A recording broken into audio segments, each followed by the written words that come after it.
జగన్మోహన్ రెడ్డి గారు 4-5 సార్లు మా కుటుంబాన్ని కూర్చోబెట్టి మాట్లాడారు.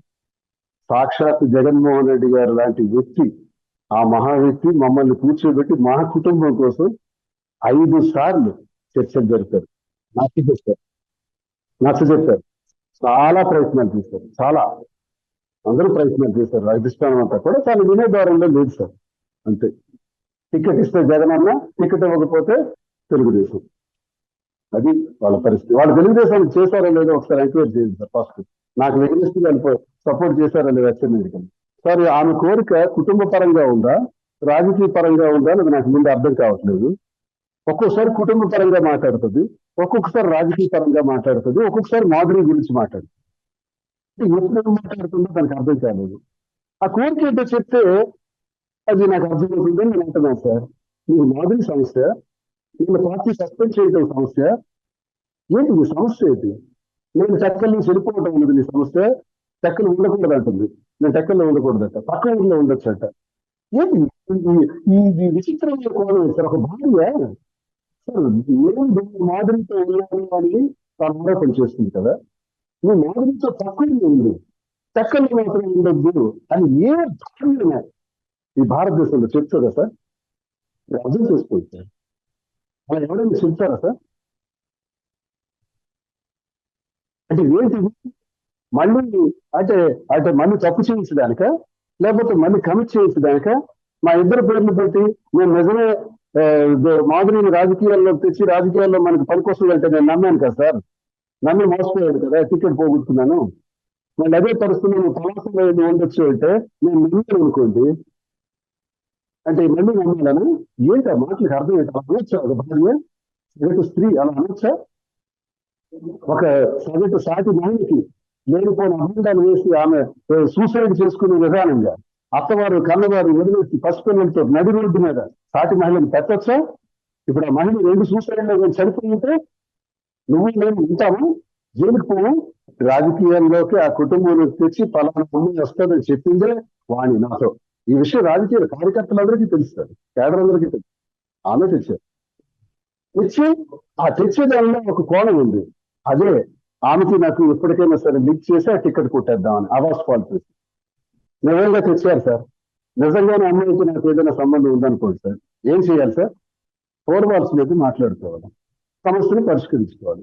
ప్రజలకు చెప్పటం, కార్యకర్తలకు చెప్పటం, పార్టీని అందించటం, అధిష్టానం అందించటం, రక్ష చేయటం, ఇది పరిష్కారం సార్. సార్ మా పరిస్థితి ఎలా వచ్చిందంటే, మా మిసెస్ తాళం వేసేసిన తర్వాత దువాడవాణి నేను పలాసలో 1 year ఉన్న తర్వాత ఎన్నికలు దగ్గర పడిపోతున్నాయి కాబట్టి ఇక్కడ ఒక చిన్న నిర్మాణం చేసుకుని ఇప్పుడు ప్రస్తుతం గృహంలో ఉంటున్నప్పుడు నాకు భోజన సదుపాయాలు, ఐఫాక్ట్ ఇష్యూస్ అంటే టెక్కల్ కాన్స్టిట్యున్సీకి సంబంధించి, అలాగే డబ్బు ఖర్చు పెడుతూ, అలాగే ఫోన్ కాల్స్ కూడా, కాల్ సెంటర్, ఇవన్నీ ఆమె ఇన్వాల్వ్ అయి దగ్గరుండి చూసుకుంటా నాకు భోజనాల ఏర్పాట్లు, సకల సదుపాయాలు చూసి ఆమె దగ్గర చేస్తారు. ఆ టైంలో నేను ఆమె తాలూకా సహాయాన్ని, పనుల్ని, డబ్బుని వాడుకున్నాను. ఇప్పుడు ఏం చేయమంటారు? మీరే చెప్పండి సార్, మీరే చెప్పండి. ఇప్పుడు మా వల్ల నాశనం అయిపోయింది, మా వల్ల రోడ్డు ఇస్తుంది, మా వల్ల సూసైడ్ చేసుకుంది, మా వల్ల ప్రస్తుతం నుంచి రోడ్డు మీద ఉంది. ఏం చేయమంటారు సార్? ఎవరైనా ప్రజల ద్వారా చెప్పించండి సార్. నిర్దాక్షిణ్యంగా మా కుటుంబం వల్ల నాశనం అయిపోయిన అమ్మాయి మెడ రోడ్డు మీద వదిలేనా? చెప్పండి సార్. ఇప్పటి వరకు నేను పరామర్శకు కూడా వెళ్ళలేదు, మాట్లాడలేదు. ఇప్పటికే నేను చాలా మంది తెలుస్తున్నారు. ఒకవైపు అమ్మాయి జీవితాన్ని నాశనం చేసింది మీ కుటుంబం, ఈ రోజు యాక్సిడెంట్ లో మరణించాల్సిన అమ్మాయి బ్రతికి హాస్పిటల్లో ఉంటే నువ్వు వెళ్ళేవాళ్ళు కూడా నన్ను అడుగుతుంది. ఏం చేయాలి చెప్పండి సార్. నాకు ఓపెన్ పుస్తకం ఓపెన్ చేసి నా ఓపెన్ జైలు సార్, అందరూ జైలు మొత్తం. పసిపిల్లలు, ఆమె 3 పసిపిల్లలు ఏమవుతారో తెలియదు. వాణి చేసిన ఈ దౌర్భాగ్యానికి వాణి సఫా, సఫా, అందరూ సఫా. నిన్న అదృష్టం సార్, అది స్కోడా వెహికల్ 3 పల్టీలు కొట్టిన తర్వాత ఆమె ఆ కారులో బలూన్స్ ఓపెన్ అయిన తర్వాత 5 నిమిషాల్లో వచ్చి ఏ కారు అయితే తను గుద్దేసిందో వాళ్ళే వచ్చి రక్షించారు. వాళ్ళే వచ్చి ఆ కారులో నుంచి లోపలికి తీసుకుపోతే మా కారు పోయింది కానీ ఆమె రక్షించాలని వెంటనే రక్షించారు. వాళ్ళు వరిస్తావాళ్ళంట, రక్షించి హాస్పిటల్లో జాయిన్ చేశారు.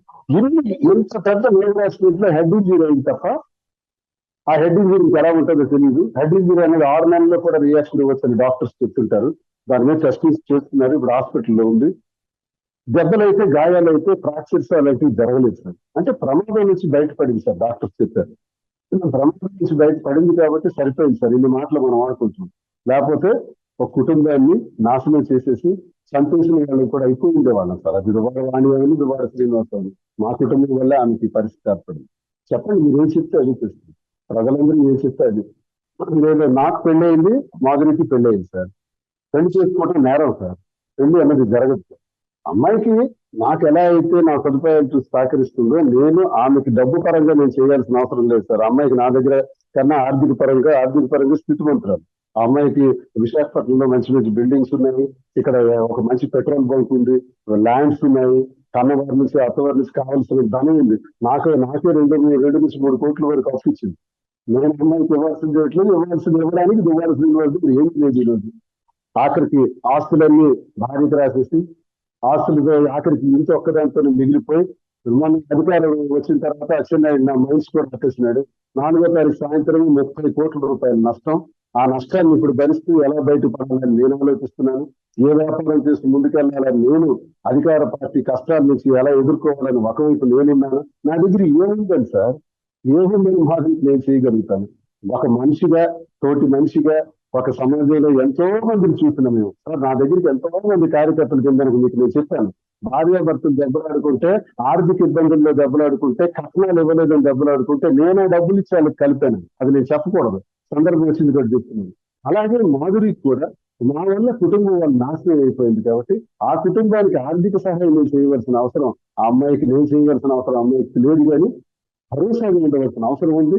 ఇన్నాళ్ళు నా కష్టంలో నిలబడిన కారణంగా ఇప్పుడు నేను భరోసాగా ఉంటే తప్పు ఏంటి అని నాకు అనిపిస్తుంది, నా మనస్సాక్షిగా. నాకు కానీ వివాహాలు వాటి వరకు నేను వెళ్ళలేదు. అవి చేసుకోవడానికి చట్టపరంగా నేరం. మరి ఇలా కలిసి ఉండే వాళ్ళకి లీగల్ గా పదాలు కూడా ఉంటాయి సార్. ఇలాంటి క్వశ్చన్స్ వచ్చినప్పుడే అమ్మాయి ఎప్పుడో చెప్పాల్సి వచ్చింది. అక్కడ నేను అమ్మాయితో ఉంటాం, అమ్మాయి నా దగ్గరికి రావటం, ఇది సంఘపరంగా ఎథికల్ వాల్యూ కాదు, తప్పు. సంఘపరంగా ఇది అసభ్యకరమైంది, నేరమే.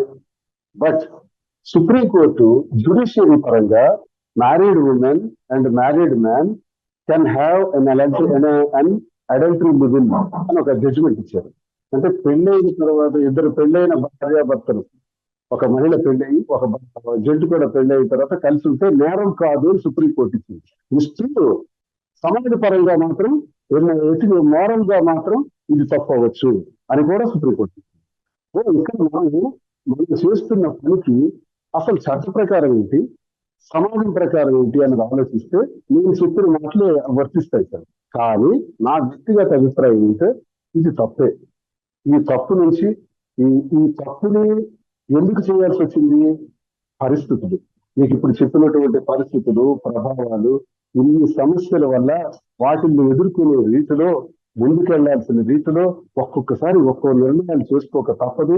ఆ నిర్ణయాల్లో సంభవించినవి ఇవన్నీ అని నేను ప్రజలకు తెలియజేస్తూ, ప్రజలే న్యాయ నిర్ణేతలు, ప్రజలే దేవుళ్ళని నమ్మి పనిచేసినటువంటి 25 సంవత్సరాలు పనిచేసినటువంటి నేను, ఆ ప్రజలే ఇవన్నీ విషయాలు మా టెక్కల ప్రజలకు తెలుస్తారు.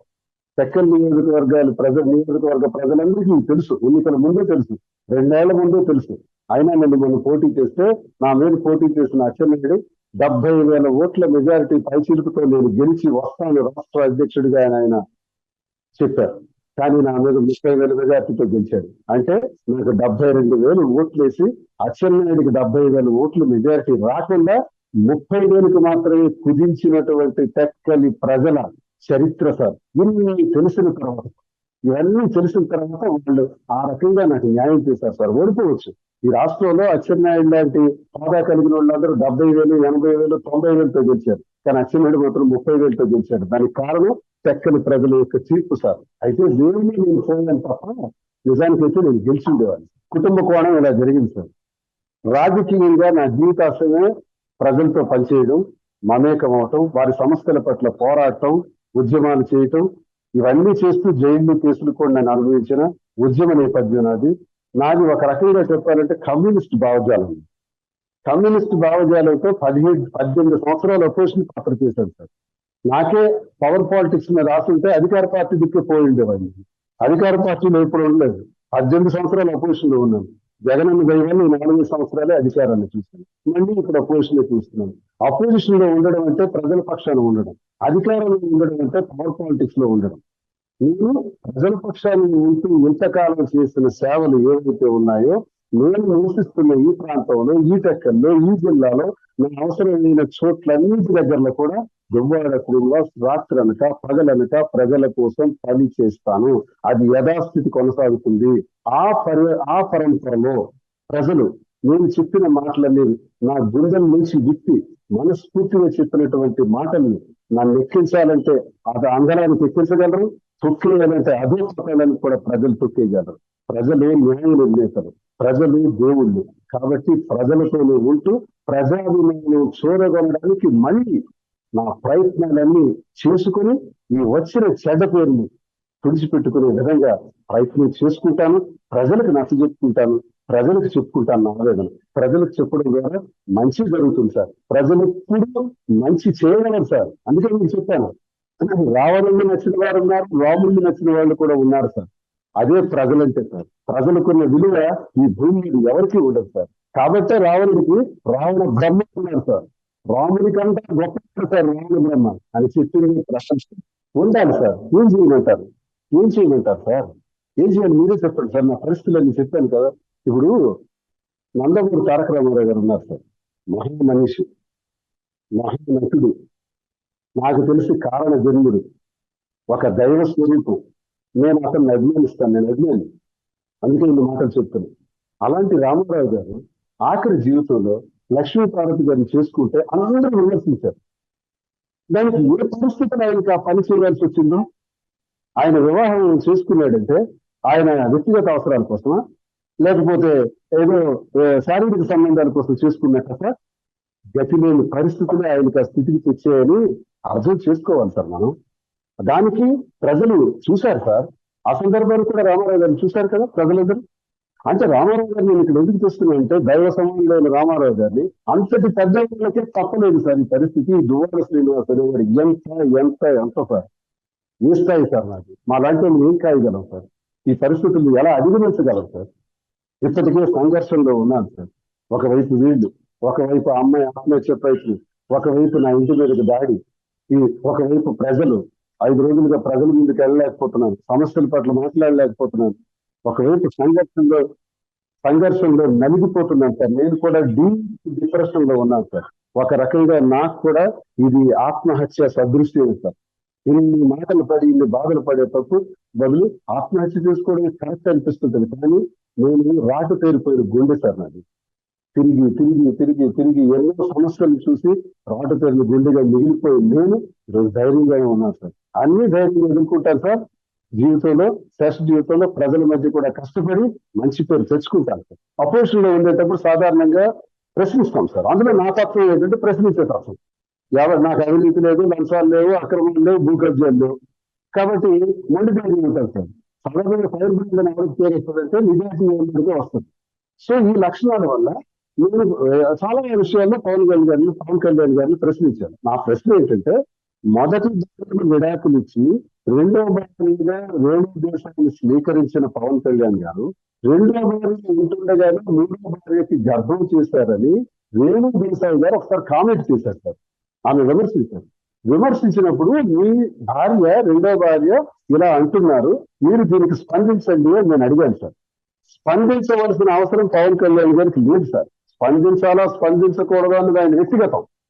కానీ ఒక వ్యక్తిగా పర్సనల్ గా నేను ఆ మాట ఆయన ప్రశ్నించడం నిజమే. కానీ నాకు ఇప్పుడు అర్థమవుతుంది సార్, అసలు ఈ భార్యలు, ఈ వ్యవహారాలు ఇవి ఎందుకు వస్తాయి, ఆయనకి ఎటువంటి పరిస్థితులు దారితీసాయో. మనకు రామారావు గారి గురించి చెప్తున్నాం, ఇప్పుడు పవన్ కళ్యాణ్ గురించి చెప్పుకుంటాం. ఆయనకి ఎటువంటి పరిస్థితులు దారితీసి ఆ స్థితికి వచ్చాయో, నా పరిస్థితులు ఇప్పుడు ఎలాగంటే తప్పుగా చేయడంటే నాకు వచ్చిన పరిస్థితుల్లో నేను కలిసి ఉండాలనుకున్న వాణితో కలిసి ఉండలేని పరిస్థితులను చూస్తుంటే, ఇదే పరిస్థితి ఎదురైనప్పుడు ఏ మనిషికైనా ఇలాంటి పరిస్థితులు సంభవించక తప్పదా అని నాకు ఇప్పుడు అర్థమవుతుంది.